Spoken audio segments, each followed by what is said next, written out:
Olá pessoal, aqui é Leodenice Camargo e hoje eu vim ensinar essas deliciosas esfirras de brócolis com bacon. Ficam simplesmente irresistíveis. Olha a textura dessa esfirra. Fica suculenta no centro, a massa super fininha, a bordinha crocante. Bora conferir? Para darmos início, eu tenho aqui uma panelinha com água fervente. E eu vou colocar um pouco de sal nessa água.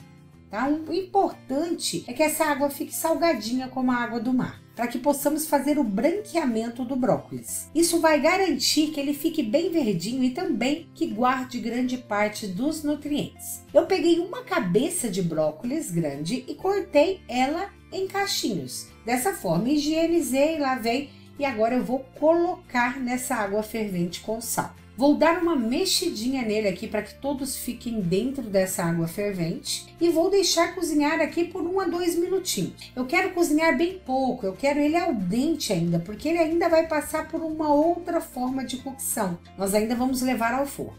Assim que estiver bom, eu vou tirar nessa água bem gelada, com pedras de gelo inclusive, tá? Que é para dar o choque térmico nesse brócolis. Eu preciso que ele esfrie rapidamente para conseguir esse processo. E vou deixar nessa água gelada aqui somente até ele esfriar e já vou escorrer logo em seguida. E ele vai ficar bem verdinho.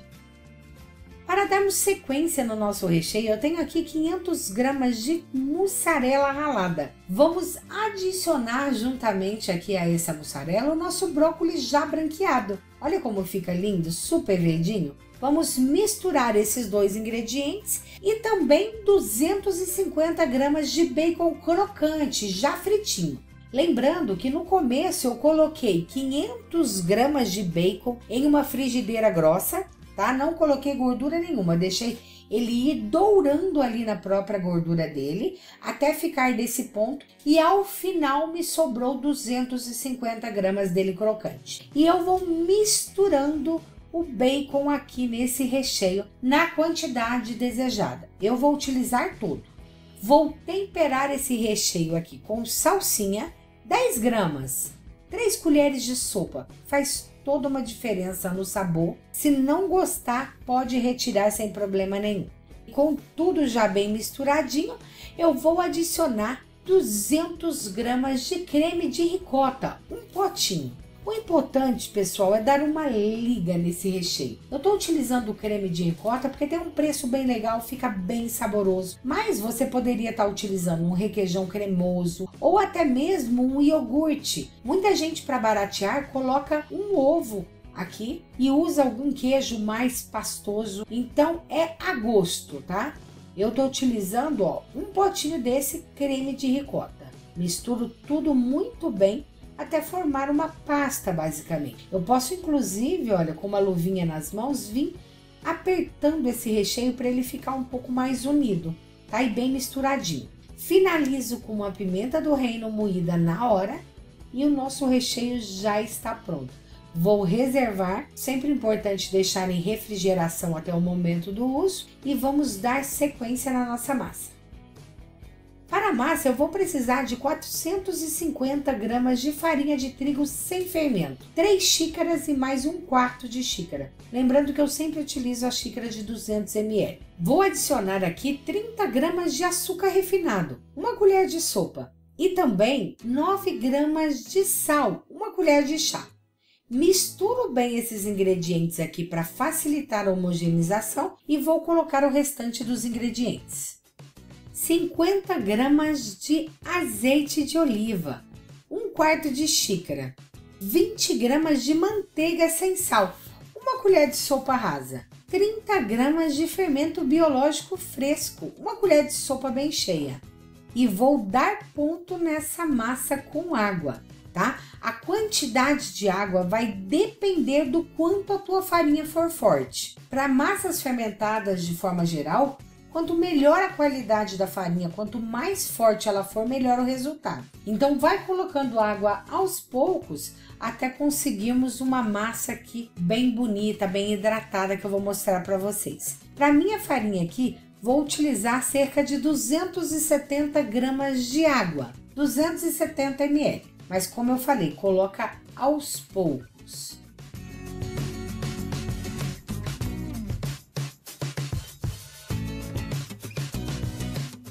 Olha, aqui eu já formei a minha massa, eu vou jogar ela na bancada para facilitar, olha, o desenvolvimento dessa massa. Pode ver que ela parece estar grudando rapidinho, de você sovar ela aqui na pedra, ela absorve toda, tá? E seca bastante. Rapidamente a textura dela vai mudando. Olha como ela já secou bem, já desgrudou praticamente das mãos, olha, e vai ficando bem lisinha. Então, o importante é isso. Parece que tá boa, dá pra mim colocar um pouquinho mais de água ainda. Tá, olha, vai parecer que vai desandar tudo, que vai dar tudo errado. Ela fica melada, olha, mas logo, logo ela absorve tudo. Sobrou só um pouquinho da água, olha, eu nem vou colocar mais. Olha como ela absorveu tudo rapidamente e voltou a ficar em uma textura perfeita. O importante é, quando eu enfio o dedo dentro dela, ó, ele gruda, tá vendo? Mas por fora já desgruda das minhas mãos. Isso que é o importante. Minha massa está pronta. E agora eu vou porcionar essa massa em 20 porções iguais. No meu caso aqui, cada bolinha vai ficar com 40 gramas. Mas não tem problema, pesa a sua massa inteira e divide em 20 bolinhas. Pode ter uma variação pequena por conta da quantidade de água. Com a minha massa já toda dividida, eu vou bolear. Essa aqui, olha, é a forma mais profissional, tá vendo? Eu pressiono contra a mesa, ó. Empurro com o dedão e puxo com a mão. Empurro com o dedão e puxo com a mão. Até dar estrutura para minha massa. Mas se você não consegue fazer dessa forma, faz o seguinte, ó. Abre ela nas mãos e vai puxando tudo para baixo. Tá vendo? Até formar uma bolinha, dando estrutura da mesma forma, ó. E depois vai juntando tudo lá embaixo e vai puxando, ó, para ir dando estrutura. Então tem várias formas aí de você conseguir bolear essas massinhas. Vou colocar aqui em uma forma para ficar mais fácil o processo de fermentação e vou cobrir com plástico. Ó, vou deixar elas dessa forma aqui por 10, 15 minutinhos para relaxar essa malha de glúten que formamos e ficar mais fácil de modelar. Agora, com a nossa massa pronta, o nosso recheio pronto, eu tenho aqui um prato com sêmola de grano duro. Se você não tiver, pode ser fubá, não tem problema nenhum e dá certo da mesma forma. Para que eu quero usar? Porque ele tem uma granulometria maior e vai ser mais fácil de não grudar essa esfirra na hora de levarmos ao forno e eu vou mostrar para vocês. Então, eu pego a minha massinha, olha, e eu abro aqui na sêmola de grano duro, tá? Na semolina. Ou você pode utilizar também o fubá, como eu mencionei.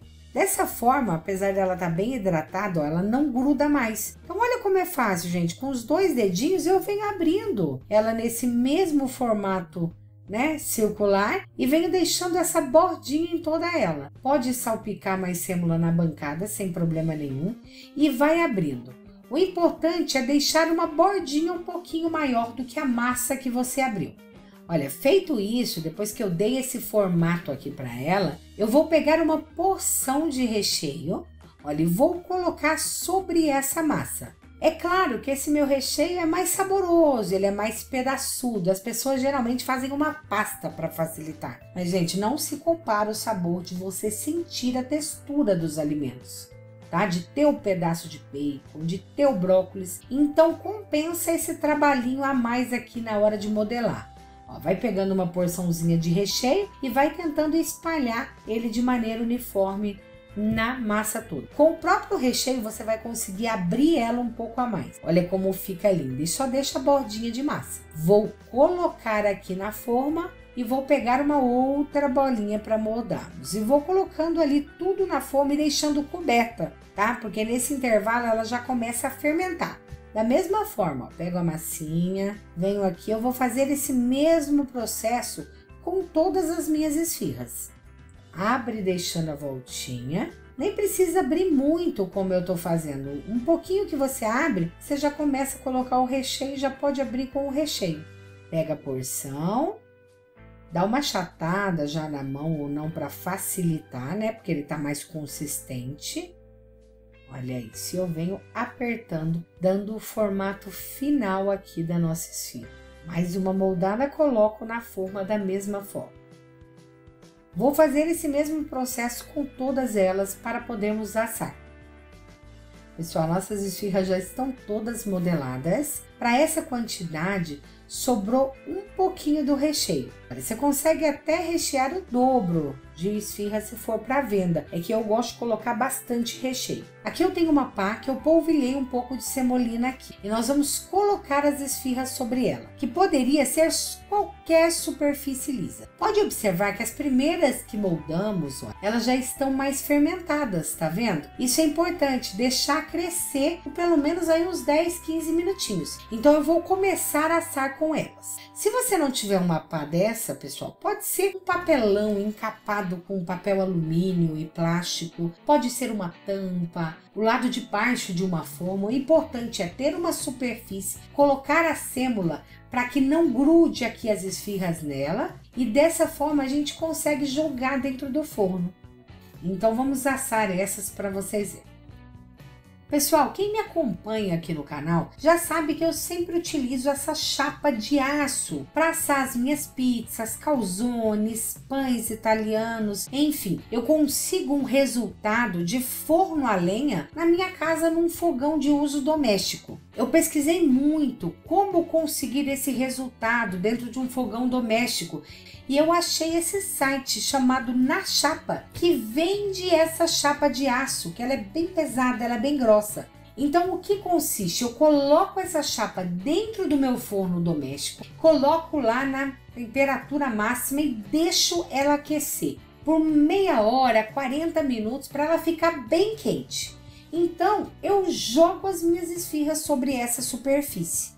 Eu já ensinei aqui no canal como assar em forno doméstico e de outras formas. Mas, gente, não chega nem perto do resultado de você assar diretamente aqui na chapa. Para quem tiver interesse nessa chapa, eu vou deixar o link de onde eu comprei aqui na descrição do vídeo, tá? E qualquer dúvida é só perguntar. Olha, eu venho aqui com a pá e eu jogo essas esfirras sobre a chapa. Olha só a facilidade. Aí eu fecho e 5 minutinhos depois, olha a textura, a coloração da minha esfirra. A massa fica super crocante na bordinha, o recheio super suculento. Eu consigo esse resultado porque em contato ali com essa chapa bem quente, ela faz assar rapidamente. Olha, aqui eu poderia assar até 9, coloquei para vocês verem como cabe bastante por vez. E olha o resultado 5 minutinhos depois.